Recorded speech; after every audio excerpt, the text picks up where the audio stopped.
Toilet ಹೋಗ್ಲಿಕ್ಕೆ ತೊಂದರೆ ಆಗ್ತದಲ್ಲ, ಇದು ಒಂದು ತಂದು ಅಲ್ಲ, ನಿಮ್ಗೆ ಬೇಕಾದ್ರೆ ಮಾತ್ರ ನಾವು ತಂದುಕೊಂಡು ವೇಸ್ಟ್ ಮಾಡ್ಲಿಕ್ಕಿಲ್ಲ. ನಾವಂದ್ರೆ ಯಾಕಂತ ಹೇಳಿದ್ರೆ ಒಂದು ಬೆಡ್ ಯಾರಿಗಾದ್ರೂ ಕೊಟ್ಟಿದ್ರೆ ಒಂದು ಬೆಡ್ ನಾವು ತಂದು ಕೊಡ್ತೇವೆ ಕೊಡಿ, ಅವ್ರಿಗೆ ಅವಶ್ಯಕತೆ ಇಲ್ಲ ಅಂದ್ಮೇಲೆ ನಾವು ಇನ್ನೊಬ್ರಿಗೆ ಅದನ್ನ ಯೂಸ್ ಮಾಡ್ಲಿಕ್ಕೆ. ಇವ್ರ ತಾಯಿಯವರಿಗೆ ಒಂದು ಬೆಡ್ ಕಾಕು ಉಂಟು ಯಾವುದು ಹಾಸ್ಪಿಟಲ್, ಅದು ಇವ್ರಿಗೆ ಬೇಕಿತ್ತು.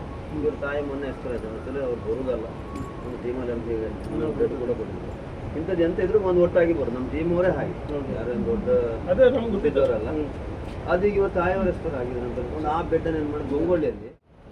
ನಮಸ್ತೆ ಸ್ನೇಹಿತರೆ, ಇವಾಗ ಮಂಜು ಅವರು ನಾವೊಂದದವರಿಗೆ ಈಗ ಅವರು ಚಂದ್ರು ಸರ್ ಭಟ್ಕಳ ಅವರು ನಾವು ಹೇಳಿದ ಕೂಡಲೇ ಇಮಿಡಿಯೇಟ್ಲಿ ಅವರಿಗೆ ವೀಲ್ ಚೇರನ್ನು ಅವರು ಕೊಟ್ಟಿದ್ದರು. ಅವರಿಗೆ ನಮ್ಮ ಪರವಾಗಿ ತುಂಬ ಧನ್ಯವಾದ ಅಂತ ಹೇಳಿಕೊಳ್ತೀವಿ. ನಮಸ್ತೆ. ನಾವು ಇವಾಗ ನಾವೊಂದು ಅಂತ ಹೇಳಿದ್ರೆ ಮರವಂತೆ ಹತ್ತಿರ ಇರುವಂಥ ನಾವೊಂದದ ಪರಿಸರದಲ್ಲಿದ್ದೇವೆ. ಬೆಳಿಗ್ಗೆ ಒಂದು 10-10ವರೆಗೆ ಒಂದು ವೀಲ್ ಚೇರ್ ಬೇಕಂತ, ಅಂದರೆ ಈ ಮಂಜಣ್ಣ ನಾವೊಂದವರು ನಮ್ಮ ದಿನೇಶ್ ಪೂಜಾರಿ ಅವರು ಒಂದು ಪೋಸ್ಟನ್ನು ಹಾಕ್ತಾರೆ ನಮ್ಮ ಗ್ರೂಪಿಗೆ.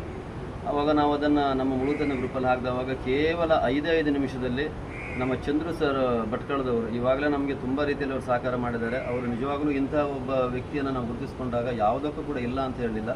ಮೊದಲನೇದಾಗಿ ಫ್ರಾನ್ಸಿಸ್ ಸರ್ ಅವರು ನಮಗೆ ಕರೆಯನ್ನು ಮಾಡ್ತಾರೆ. ಅದಾದ ಬಳಿಕ ನಾನು ನೇರವಾಗಿ ಕೊಡ್ತೀನಿ ಅನ್ನೋದಾಗಿ ನಮಗೆ ಚಂದ್ರು ಸರ್ ಭಟ್ಕಳದವರು ಹೇಳಿದಾಗ ಈ ವೀಲ್ ಚೇರನ್ನು ತರಲಿಕ್ಕೆ ಕುಂದಾಪುರದಲ್ಲಿ ದುಡ್ಡು ಪೇ ಆಗ್ತದೆ.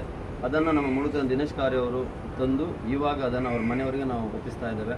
ಹಾಗೆ ಇನ್ನೊಂದು ವಿಚಾರ ಏನಂತ ಹೇಳಿದ್ರೆ, 2 ಕಾಲು ಅವರಿಗೆ ಇಲ್ಲ. ಬಹುಶಃ ಒಂದು ಎಷ್ಟು ವರ್ಷಗಳಿಂದ ಒಂದು 7-8 ವರ್ಷಗಳಿಂದ ಮನೆಯಲ್ಲೇ ಕೂತ್ಕೊಂಡಿದ್ದಾರೆ, ಏನೂ ಉದ್ಯೋಗ ಅಂತ ಇಲ್ಲ.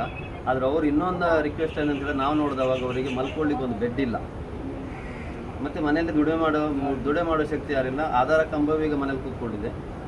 ಒಂದು ರಿಕ್ವೆಸ್ಟ್ ಏನಂತ ಹೇಳಿದರೆ ಅವರಿಗೆ ಒಂದು ಬೆಡ್ ಬೇಕಾಗಿದೆ, ಅದರ ವ್ಯವಸ್ಥೆ ಬೇಕು. ಅದು ಒಂದು ದಾನಿಗಳಿಗಾಗಿ ನಾವು ಕಾಯ್ತಾ ಇದ್ದೇವೆ. ಮತ್ತು ಒಂದು ರಿಕ್ವೆಸ್ಟ್ ಅಂತ ಹೇಳಿದರೆ, ಅವರು ಇವಾಗ ಮಾಡ್ಲಿಕ್ಕೆ ಆಗುವಂಥದ್ದು ಈ ನಮ್ಮ ಕರಾವಳಿ ಭಾಗದಲ್ಲಿ ಬಲೆ ಸೆಟ್ಟಿಂಗ್ ಅಂತ ಹೇಳ್ತಾರೆ. ಅಂದರೆ ಯಾವುದೇ ಒಂದು ಬಲೆಯನ್ನು ಅವ್ರಿಗೆ ತಂದು ಕೊಟ್ಟಿದ್ರೆ, ಗಂಟ್ಲೆ ಆಗಿರ್ಬೋದು, ಪಟ್ಟಬಲೆ ಆಗಿರ್ಬೋದು, ಯಾವುದೇ ಒಂದು ಹೊಸ ಬಲೆ ತಂದು ಕೊಟ್ಟು ಅದನ್ನು ಸೆಟ್ ಮಾಡಿ ಕೊಡುವಂಥದ್ದನ್ನು ಅವ್ರು ಮಾಡ್ತಾ ಇದ್ದಾರೆ.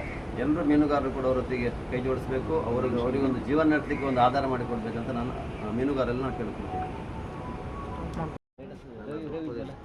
Hello sir. ಸರ್ ನಮಸ್ತೆ. ನಿಮ್ಮಂತರ ಇರೋದಂದ್ರೆ ಇಂಥ ವ್ಯಕ್ತಿಗಳು ಪಾಪ ಅಲ್ಲ ಸರ್. ಈ ತರ ಈಗಿನ ಕಾಲದಲ್ಲಿ ಯಾರು ಈ ತರ ಹೆಲ್ಪ್ ಮಾಡೋದಿಲ್ಲ ಸರ್. ಕೇವಲ 5 ನಿಮಿಷ ಇಲ್ಲಿ ನೋಡಿ, ನಾನು ಕಾಲ್ ಮಾಡಿದ್ದೆ ಬೆಳಿಗ್ಗೆ, ಅವ್ರದ್ದು ಪೋಸ್ಟ್ ನೋಡಿದೆ. ಅದ ನಂತರ ನಾನೇ ಅವರಿಗೆ ಒಂದು ಇವ್ರದ್ದು ಪೂರ ಡೀಟೇಲ್ ಬಯೋಡಾಟಾ ಎಲ್ಲ ಕಳಿಸಿದ ನಂತರ ಎಷ್ಟು ಒಂದು 5 ನಿಮಿಷದಲ್ಲಿ 5 ನಿಮಿಷದಲ್ಲಿ ತಂದು ಕೊಟ್ಟಿದ್ರು ಸರ್.